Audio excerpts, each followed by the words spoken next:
October 4th and 5th, Tuesday and Wednesday, the sun is in Libra and the moon is in Aquarius. They're both in air signs. It's such a great day to tell stories. Now, on Wednesday the 5th is a Jewish holiday called Yom Kippur. And every year, this holiday to me is so special. It used to be in olden times. This is storytelling time. We're in double air, so I'm allowed to tell stories. Mars is in Gemini, Sun and Venus are in Libra. Of course, the moon's in Aquarius, and so is Saturn. So we've got a lot of air. So in times of old in Jewish cultures, they lived in what was called shtetls, like small communities where they all lived together and they carried on the rituals that were brought to them by their religion.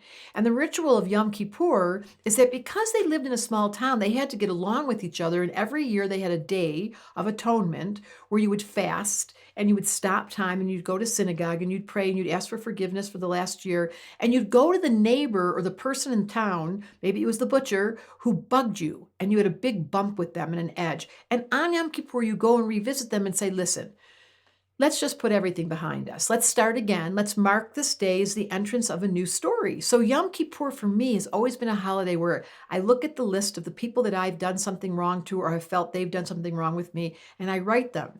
As the years have gone by, my list has gotten ridiculous. It used to be that I had a few people that I could look behind and I would take care of, and I really did write the letters.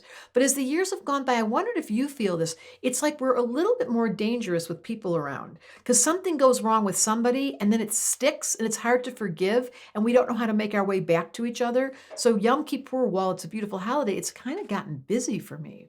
And it's a great day to do that somber fasting, reflection. So on the 5th, in honor of an ancient religion, which by the way was pagans to begin with, Jews really did honor the land and the four elements. They called it the four worlds. So this is an ancient religion that has beautiful rituals, and this one particularly.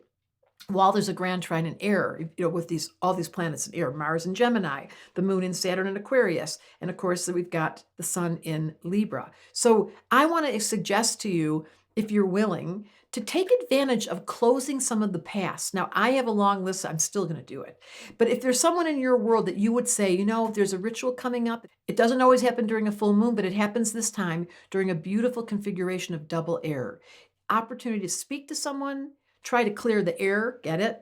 Try to use your words for peace, Libra, and see if we can't all just take accountability and say, if there was something that I did wrong, please forgive me. And if there's something you did wrong, I'm going to try to forgive you. And let's see if we can start again. Happy Yom Kippur. It's not really a happy holiday, but I like the idea.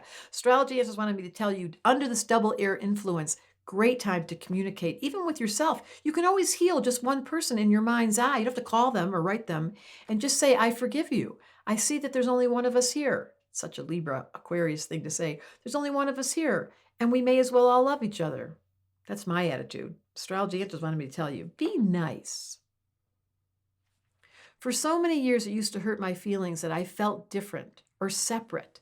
And then I realized it was a gift in disguise. It meant that I had a uniqueness and I didn't have to follow what others did. This is what astrology is all about. It's about promoting individuality, celebrating diversity, and letting you be quote unquote weird. It's not a bad word. It just means that you're unique. Let's change it. So I created Tell Me a Story. It's an intimate writing class. I'm your teacher, and it allows you to change those judgments or those misinterpretations of your character so you feel better about you. It's like magic to watch people fall in love with themselves right in front of me. Click the link in the description to find out more.